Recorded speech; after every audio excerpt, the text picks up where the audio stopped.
지나갔습니다. 그동안 여러분의 잔은 넘쳐나셨는지요? 혹시 뭔가 부족함이 있다면 남은 2023년 후반부에는 잔이 넘치는 그런 삶을 사시기를 간절히 축원드립니다. 시편 23편 하면 1절 한 절만 알면 다 아는 줄 알았습니다. 그런데 23편을 자세히 읽다 보면 뒤로 갈수록 더욱 은혜로운 것을 깨닫습니다. 특별히 5절은 바로 우리 합독한 이 5절 말씀은 1절보다 정말 더 은혜롭습니다. 1절에서는 다윗이 여호와는 나의 목자시니 내가 부족함이 없으리로다. 부족함이 없으리로다라고 고백했습니다. 사실 그것도 너무나 엄청난 고백이죠. 이 믿음, 이 고백도 안 되는 분들이 참 많이 있습니다. 부족함이 없는 정도가 아니고 이제는 흘러 넘친다고 이 5절은 말씀합니다. 내 잔이 넘치나이다. 그래서 오늘 설교의 제목은 내 잔이 넘치나이다입니다. 넘친다는 말은 흘러 넘친다 이런 것이고, 그런데 이것은 사실 어디 다윗만의 고백이겠습니까? 예수님을 믿는 자의 고백이고 또 축복이어야 하는 겁니다. 예수님 안에 저와 여러분 모두에게 이 넘쳐나는 약속이 있습니다. 요한복음 7장 38절에 보면 나를 믿는 자는 성경의 이름같이 그 배에서 생수의 강이 흘러 나오리라 하시니, 여기서 상을 차려주신다라는 것은 우리가 아는 대로 식탁을 말합니다. 잔치를 베풀어 주신다는 그런 말씀이죠.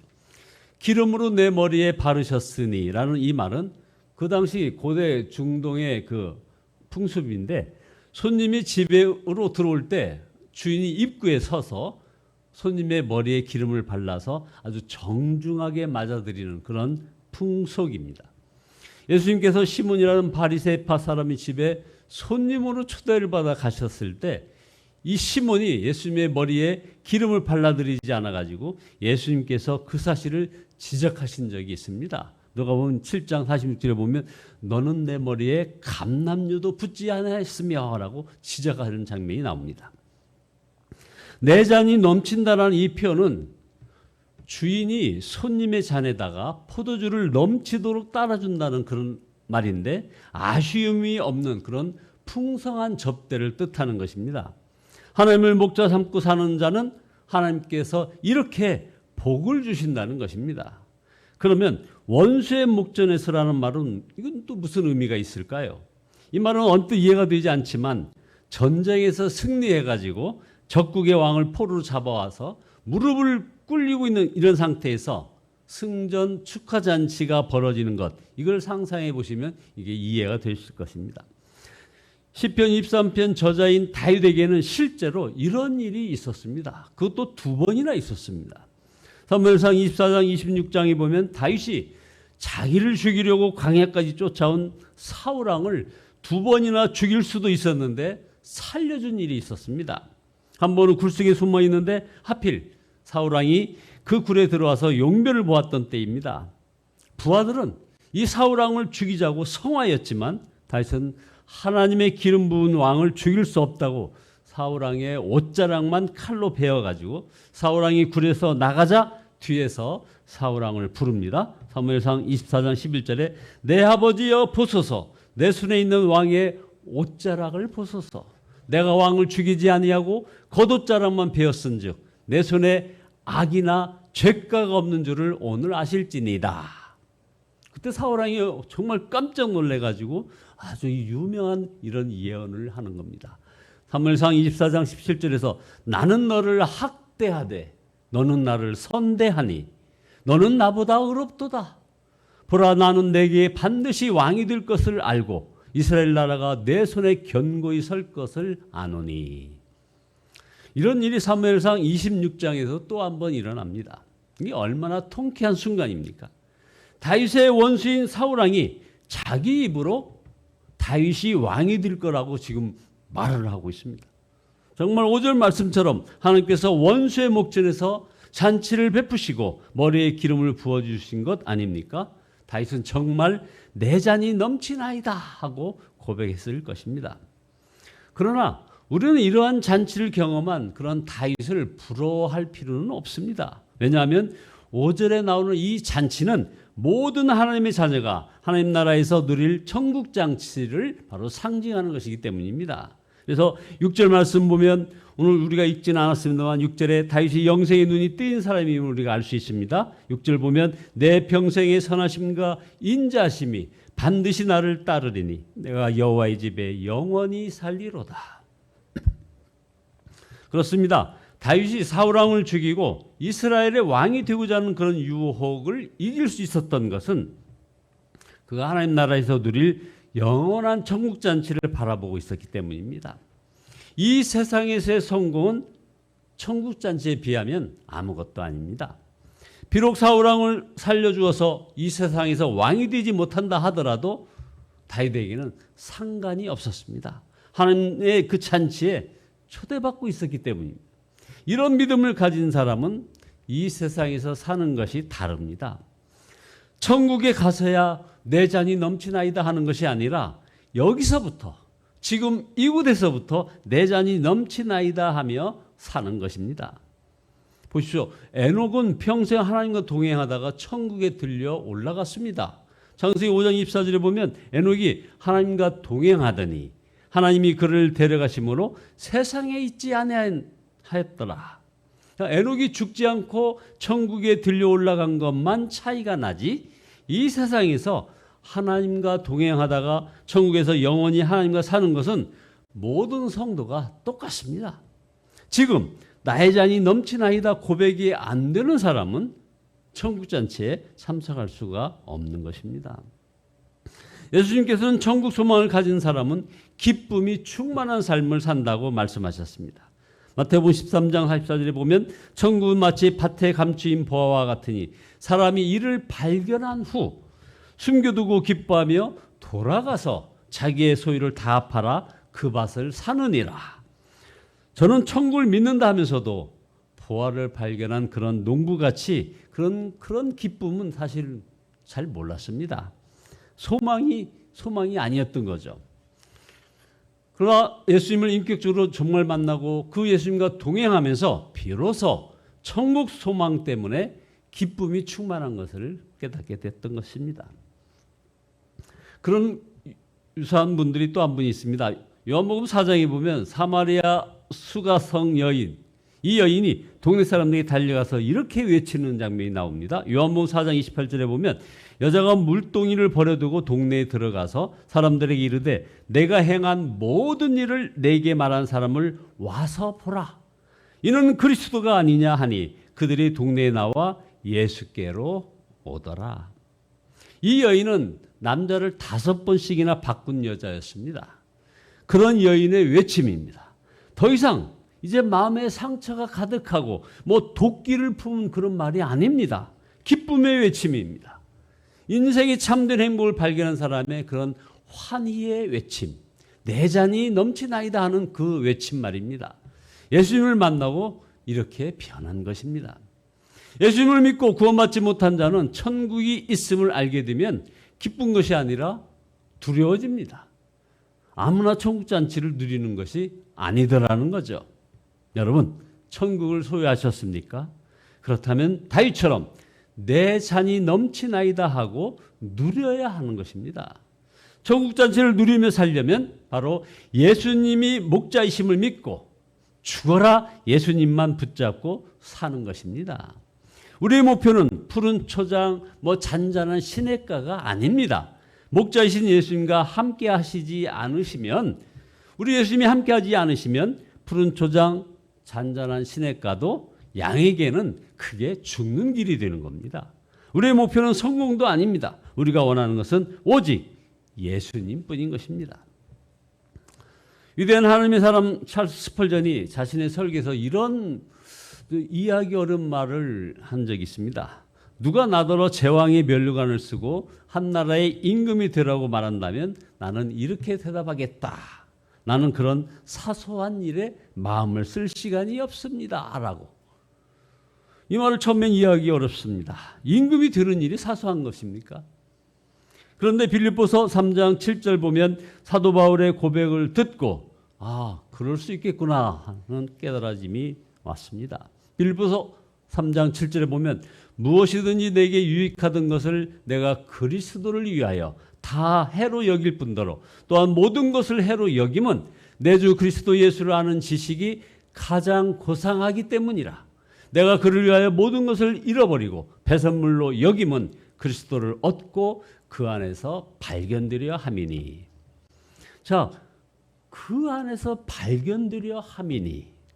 사도 바울이 3층천에 올라가서 역사의 그 미래 그리고 예수님의 재림 계획을 알았습니다. 그래서 이제 깨달음이 왔어요. 이방인의 시대가 왔구나. 이방인들에게 전도하는 것이 하나님의 뜻이구나. 그러고 난 다음 자신이 누리던 사회적, 종교적, 학문적 특권을 다 버릴 수 있었던 것입니다. 사명을 깨달은 사람에게는 한 나라의 임금이 되는 일도 아주 사소한 일이 될 수가 있는 겁니다. 사망의 험한 골짜기라도 주님과 함께 가시면 그래서 그곳이 바로 내 잔이 넘칩니다 라고 고백을 할 수 있는 것입니다. 그렇습니다. 예수님의 목자이신 성도들은 환경과 여건과 상관없이 나의 잔이 넘치나이다 하고 고백하게 되는 것입니다. 우리가 다윗처럼 내 잔이 넘치나이다 라는 이 고백을 하며 살지 못하는 이유는 그러면 무엇일까요? 예수님이 목자 되신 것을 부담스러워하고 목자 없는 양을 부러워하는 그런 마음을 가지고 있기 때문이 아닐까요? 실제로 어떤 교인들은 목자가 귀찮고 싫다고 하는 분들이 있습니다. 이거 정말 큰 시험이고 두려운 일입니다. 마귀는 교인들의 귀에 목자가 귀찮다, 부담된다 하며 속삭입니다. 하와가 마귀의 유혹을 받았습니다. 가룟 유다가 마귀의 그 유혹을 받았습니다. 그 결과가 어떤 것이었습니까? 결론입니다. 자, 그렇다면 저와 여러분들은 어떻습니까? 한번 깊이 생각해 보시기 바랍니다. 하나님은 독생자를 우리에게 보내주셨습니다. 예수님은 십자가에서 나 대신 죽으셨습니다. 성령님은 내 마음에 오셨습니다. 지옥 갈 자가 천국 가게 되었습니다. 마귀 자식이 하나님의 자녀가 되었습니다. 이것을 믿으면 내 잔이 넘치나이다 하지 않고 무슨 말을 하겠습니까? 예수님 한 분이면 충분합니다. 내게 목자가 계십니다. 내겐 왕이 계십니다. 저는 예수님만 원합니다. 여러분, 이 길이 살 길입니다. 잔이 넘치는 삶을 사시기를 간절히 축원드립니다. 잔이 넘쳐서 옆에 사람에게 나누며 사시기를 예수 그리스도의 이름으로 축원드립니다. 기도하시겠습니다. 우리의 기쁨 되시는 주님을 찬양합니다. 주님께서는 진정 나의 목자이시고 나의 왕이시고 그래서 온전히 주님만을 원한다 하지만은 아버지 하나님 저희들은 또 다른 목자를 원하고 아버지 하나님 또 다른 하나님을 섬겼던 아버지의 이중적인 저희의 삶을 회개합니다. 주님 용서하여 주시옵소서. 아버지 하나님 그 십자가 사랑을 온전히 감사하며 이제 나가기를 원합니다.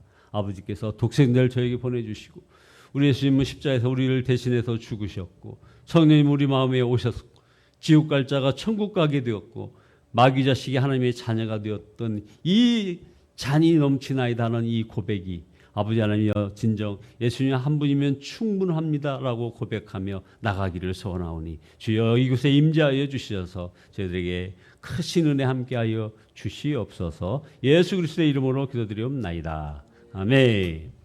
95장입니다. 95장입니다.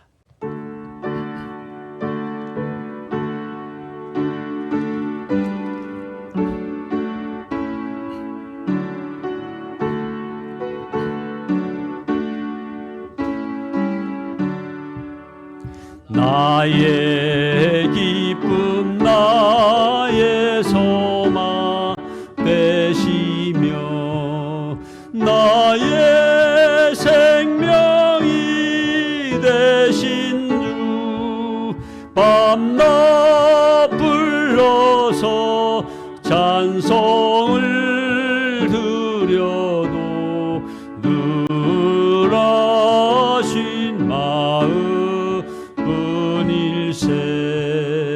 나의 사모하는 선한 목자는 어느 꽃다운 동산에 양의 무리와 늘 함께 가셔서 기쁨을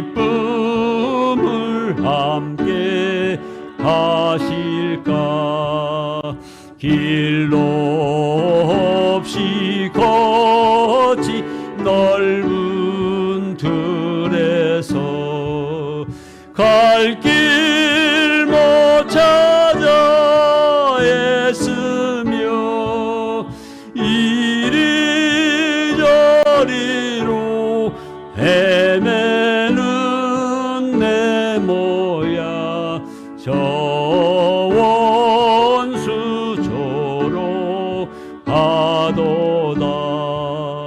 주의 자비롭고 화평한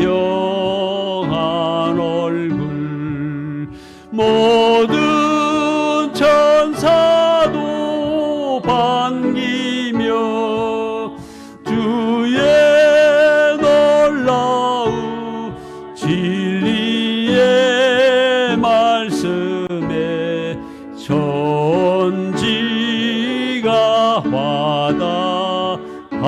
와닿하도다. 나의 진정 사모하는 예수님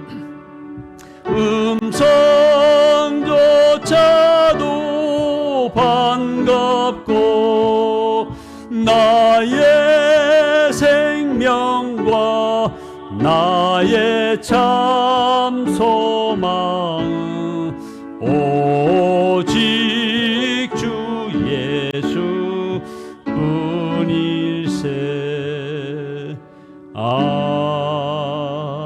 아멘. 주여, 3차 하시네.